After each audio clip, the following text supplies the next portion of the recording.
What's up, everyone? Welcome back to another video. In today's video, we are going to be talking about the edition of Friday Night Smackdown from last Friday.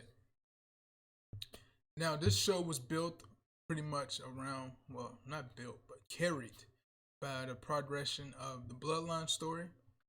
And it was unknown that will Jey Uso be here to help his brother defend the tag team championships against Ricochet and Braun Strowman.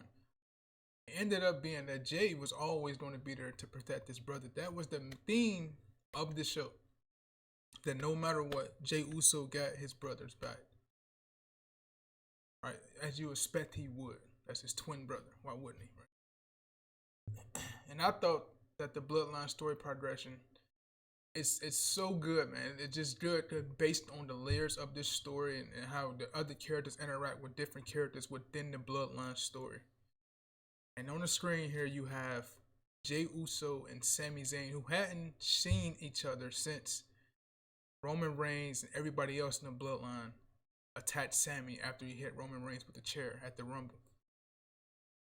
And Jey didn't participate in the beating of Sami Zayn at the Royal Rumble, because he considered Sami Zayn as a brother. And I like how this storyline is doing, bro. This is the best story WWE has pretty much done probably in the last decade plus. In this Bloodline story. And I see it coming towards the end as we rapidly approach WrestleMania. But let's focus on Friday Night Smackdown. So Usos successfully retained their titles against Ricochet and Braun Strowman.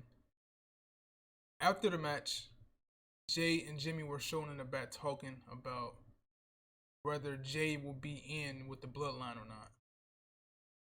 Jey told his brother, "There's no question, no doubt, I got your back 100%. I always got my brother's back." But when Jimmy asked Jey, is he with the Bloodline, is he in or not?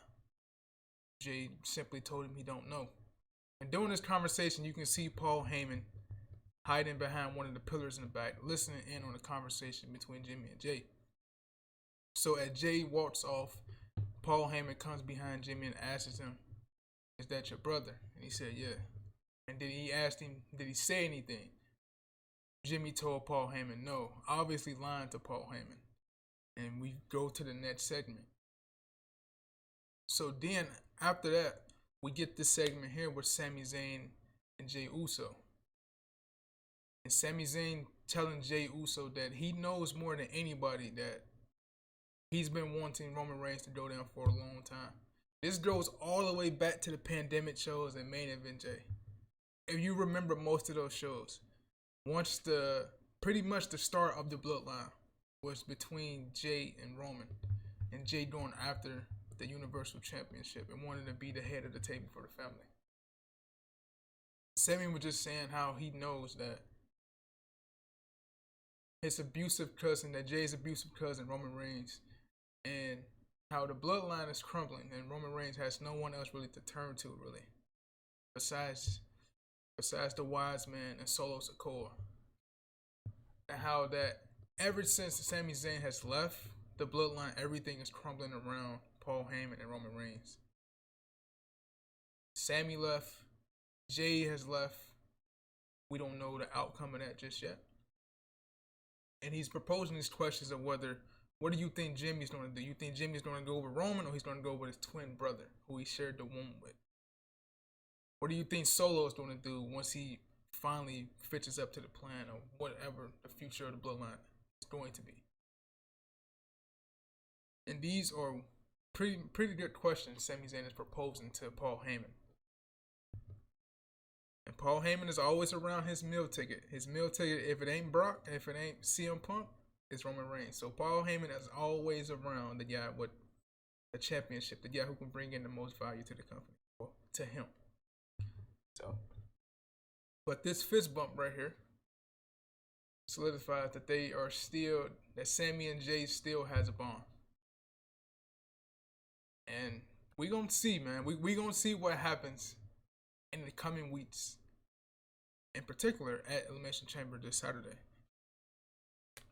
Now we're gonna flip over to this next segment, which I think is the very, very vital part of the whole show, this past Friday.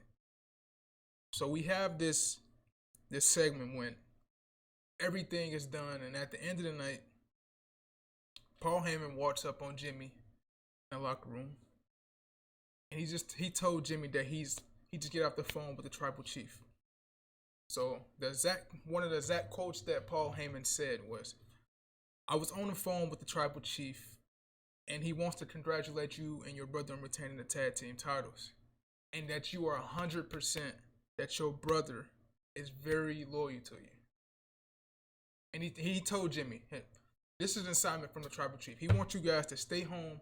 He got everything in Montreal take care of. He need a TV perspective. So he wants Jimmy and Jay to stay home and watch the show. Because there are some things that you see on TV that you don't see while you live in the arena." That is very true. And that is a great statement from Paul Heyman. Now, I like that little nugget there.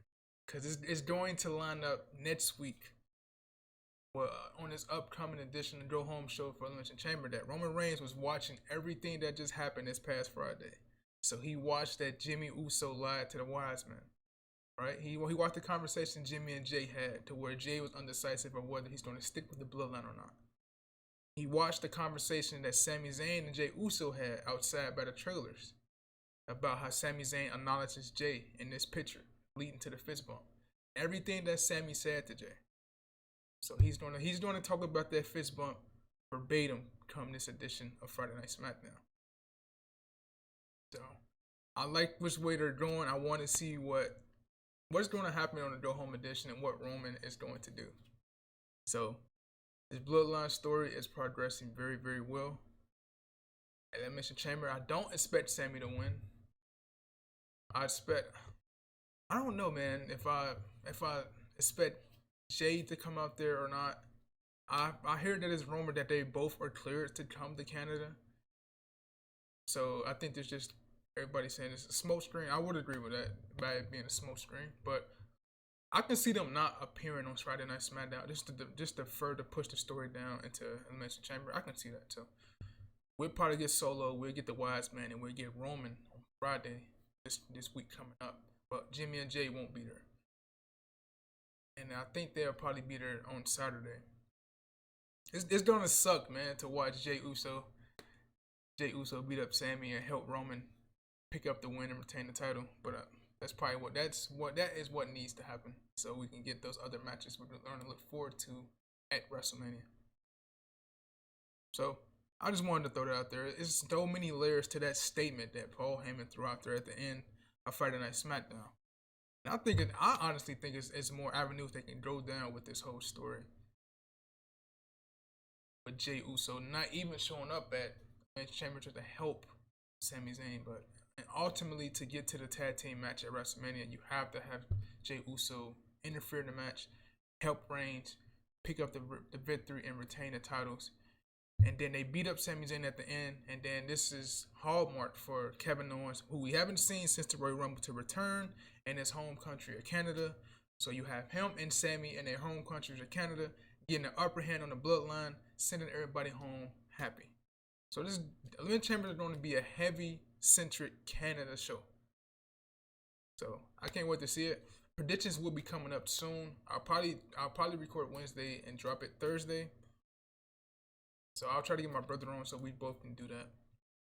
But if you guys enjoyed the video, man, make sure to like, share, comment, and subscribe down below. Let me know what you think is going to happen coming up Friday, and give me your predictions for the Elimination Chamber pay-per-view this coming Saturday. I will see you guys in the next video, man. You guys take care. I'm out.